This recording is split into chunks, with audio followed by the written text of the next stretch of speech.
오늘 본문 말씀은 사도행전 28장 1절에서 6절까지 말씀입니다. 사도행전 28장 1절에서 6절까지 말씀, 우리 한 절씩 교독하며 봉독하겠습니다. 제가 먼저 읽겠습니다. 우리가 구조된 후에 안즉 그 섬은 멜리데라 하더라.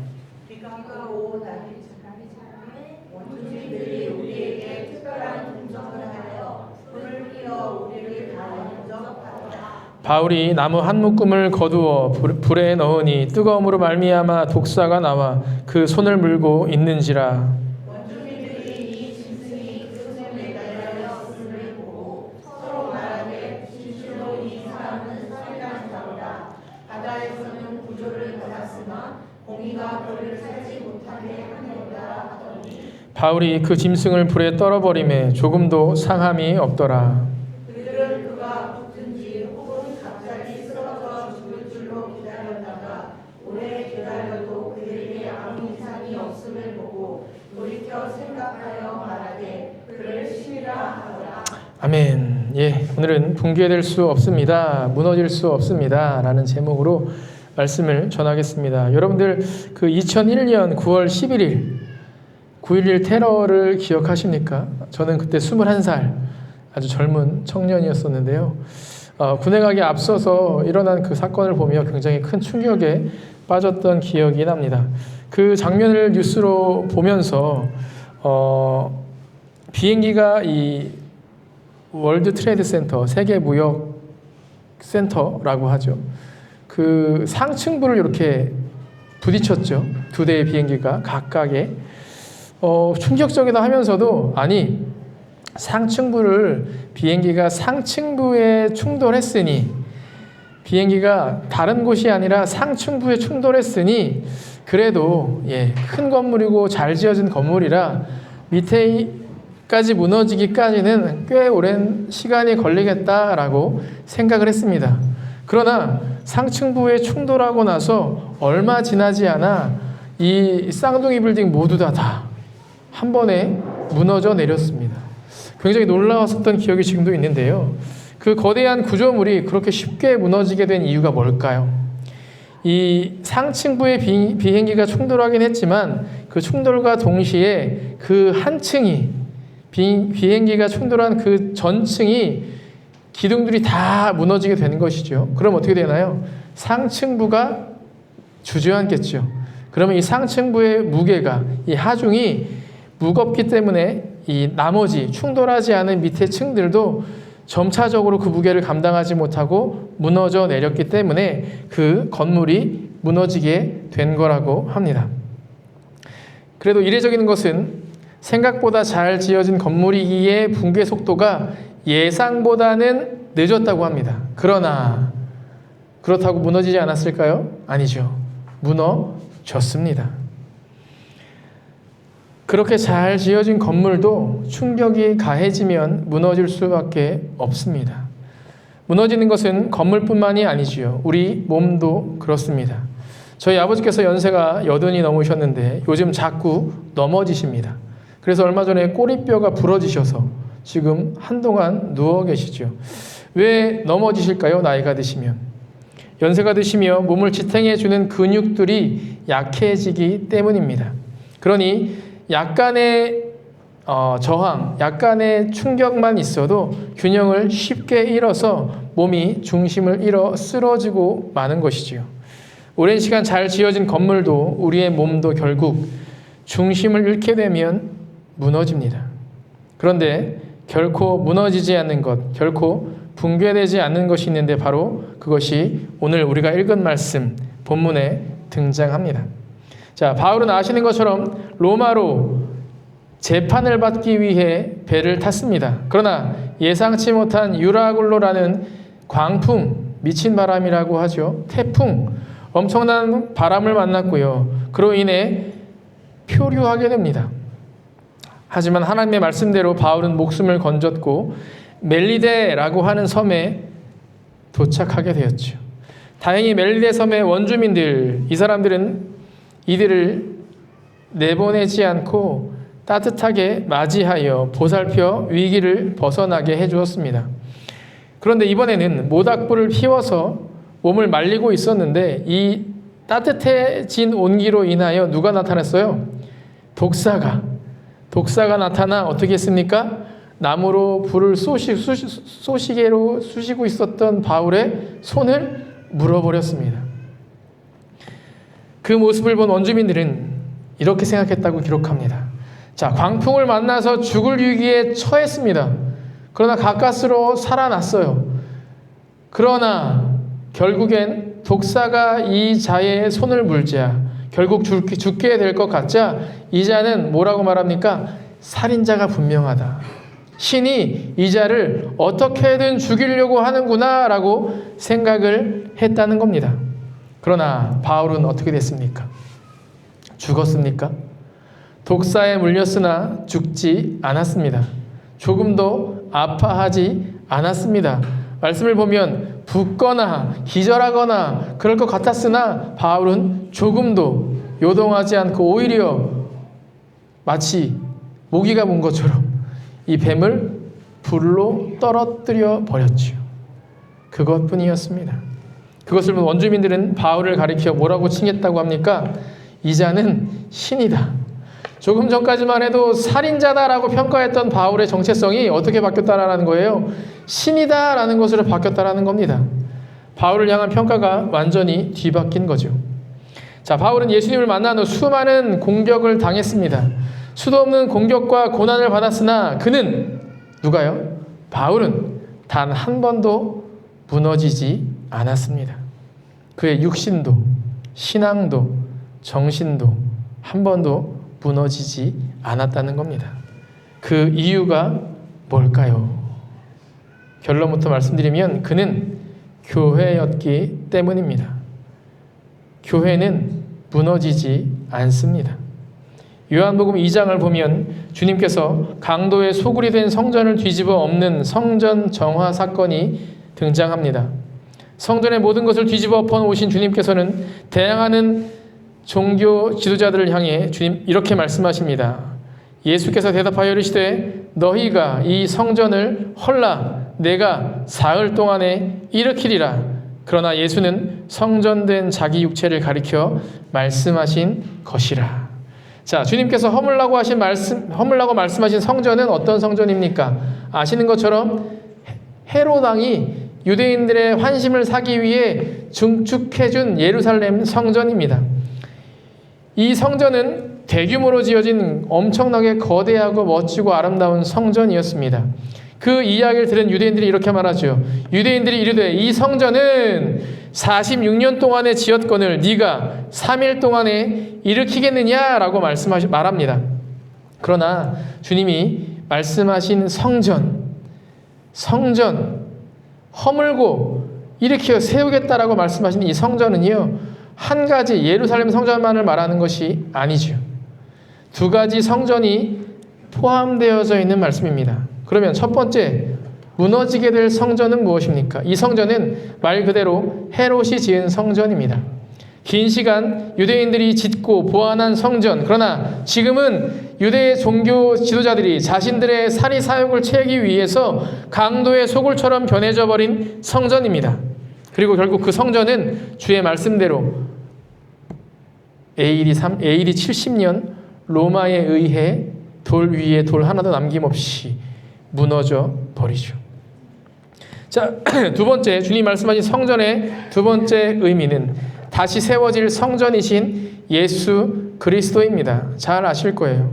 이 성전은 이유 말씀에 등장하는 대로 예수님께서 머리가 되고 제자인 우리가 지체가 되는 교회, 바로 우리의 삶을 말합니다.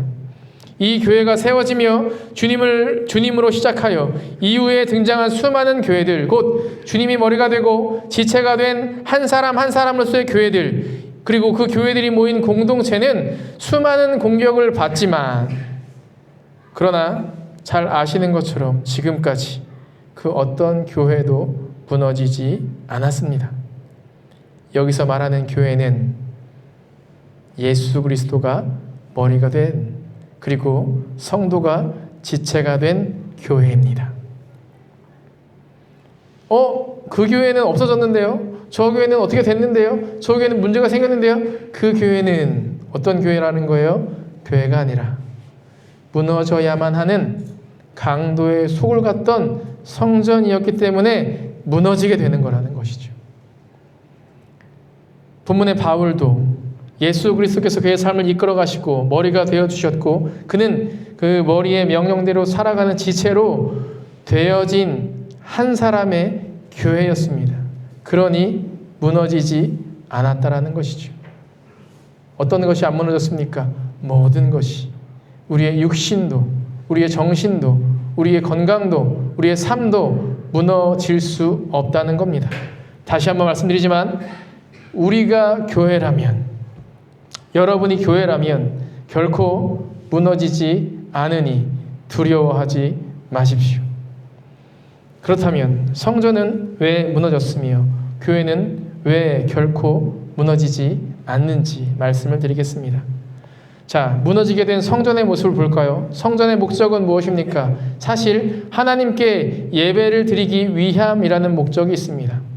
성막의 역할을 대신하는 것이죠.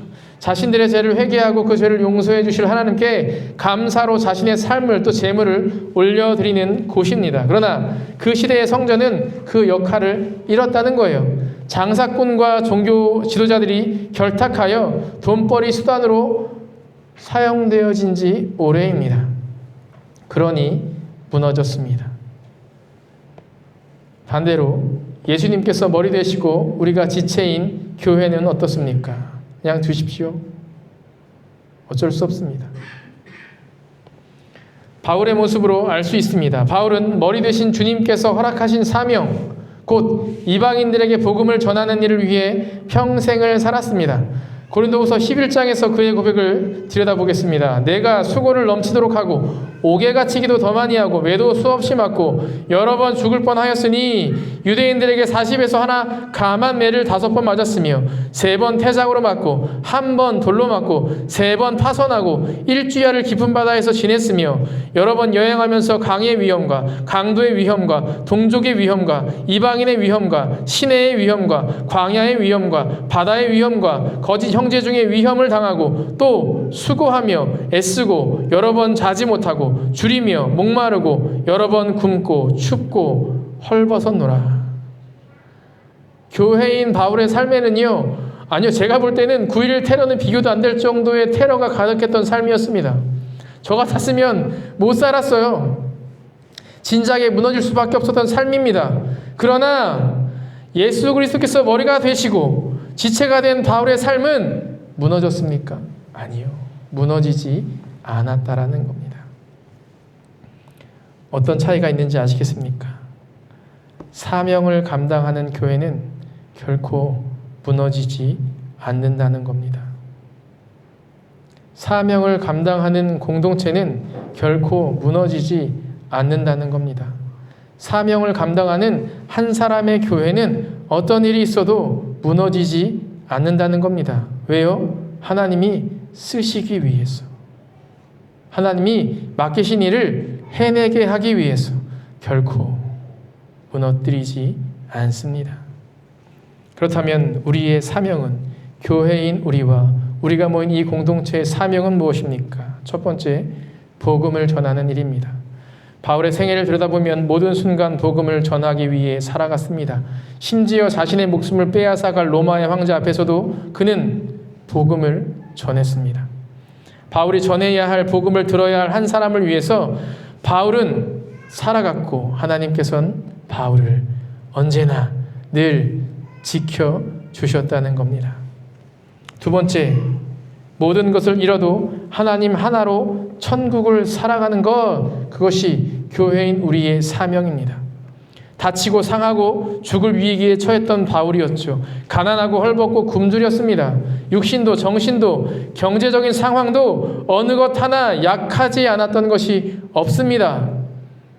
툭 건드리면 무너져야만 했던 그의 삶이었으나 그가 무너지지 않은 이유는 딱 하나가 중심에 있었기 때문입니다. 뭘까요? 바로 하나님입니다. 아담과 하와가 낙원을 이룬 후 얻게 된 수많은 저주들을 기억하십니까?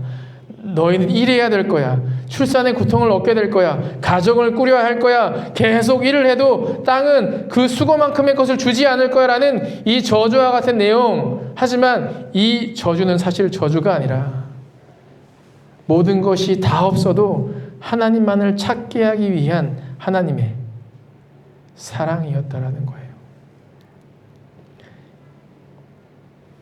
여러분들 가족이 있기에, 친구가 있기에, 이웃이 있기에, 자녀가 있기에, 부모가 있기에 하나님을 찾고 계시지 않습니까?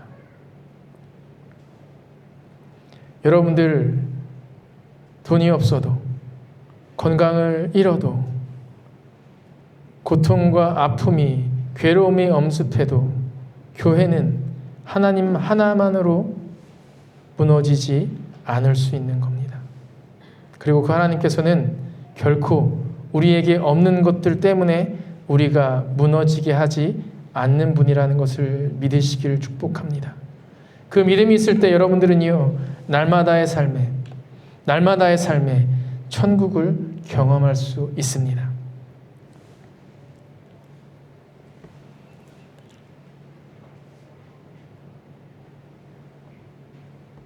최순자 집사님께 사명을 드리겠습니다.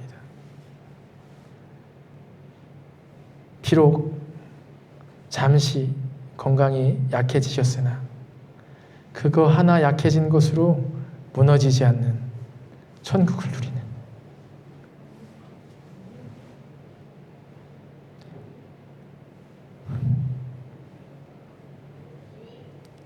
사명을 감당하십시오. 제가 웬만하면 이런 말 하는데 목사로서 요청드립니다. 할렐루야.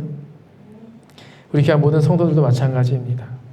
여러분들의 없는 것으로 천국을 잃지 마시고 하나님 하나로도 천국을 누리는 모습을 증거하는 우리가 되길 소원합니다. 그렇다면 우리가 어떤 상황에서도 붕괴되지 않는 방법은 명확해졌죠. 예수 그리스도를 믿음으로 교회가 되어지고 교회로서 해야 할 사명인 복음을 전하며 하나님 하나만으로도 천국을 누릴 때 여러분들은 결코 하나님이 무너뜨리지 못하게 하십니다. 이것뿐입니다. 사랑하는 성도 여러분, 이 사명을 지금 감당하고 계십니까? 그로 인해 어떤 상황에서도 흔들림 없이 무너지지 않고 계십니까? 아니면 이 사명을 감당하지 않으므로 성전과 같이 산들바람에도 무너지고 계십니까? 아시는 것처럼 우리 교회는 연약한 교회입니다. 안으로 보나 밖으로 보나 연약합니다. 제가 여기서 사역을 한 모든 순간이 위기였습니다. 고난이었습니다. 담임 목회를 시작하자마자 코로나가 터졌고 교회의 중심이라 여겼던 사람들이 교회를 떠났습니다. 유라굴로와 같은 광풍처럼 느껴졌고 나무 판자에 의지하여 하염없는 바다 위에 표류하는 듯 느껴진 적도 수도 없이 많았습니다. 그러나 우리 교회가 또 여전히 이렇게 서 있는 것은 우리 교회를 향한 하나님의 계획이 있으며 그 사명을 감당해야만 하는 교회이고 그 사명을 감당하기 위해 우리는 지금 더디지만 전진하고 있기 때문임을 믿습니다. 이제 교회에 있는 성도들도 그렇게 되기를 축복합니다. 우리의 사역을 위해 주를 소비하는 강도의 소굴 같은 성전이 되지 마시길. 오로지 주의 뜻을 위해 살고 하나님만으로도 천국을 살아내시는 교회가 되어 결코 무너지지 않길 축복합니다. 본문에 바울이 독착한 멜리데라는 섬 지명의 뜻은 꿀이라고 합니다. 즉 바울은 그러한 고통 가운데 있었으나 하나님으로 인하여 무너지지 않았을 때 그는 모든 삶, 꿀맛을 보는 삶을 살았습니다. 우리 역시 결코 무너지지 않는 교회가 되어 모든 삶에 이 말을 할까 말까 하다가 좀 강하게 하기 위해 하겠습니다. 꿀을 빠는 우리 교회 모든 성도가 되기를 우리 주 예수님의 이름으로 간절히 축원합니다. 기도하겠습니다. 거룩하신 아버지 하나님 감사합니다. 오늘도 주신 주님의 말씀으로 부족한 목회자인 저부터 또 귀한 교회인 성도들에게까지 은혜와 사명의 감당함과 열정과 의지를 허락하여 주시니 감사합니다. 이제 주신 말씀처럼 우리의 모든 삶, 무너져야 할 성전이 아니라 결코 무너질 수 없는 교회로 살아가겠습니다. 교회인 우리들 누구도 무너뜨리지 마시고 무너지지 않는 우리로 인하여 수많은 연약한 심령들이 살아나는 은혜가 우리가 모인 공동체로 인하여 살아나는 심령들이 생겨나기를 우리 주 예수님의 이름으로 간절히 기도합니다. 아멘.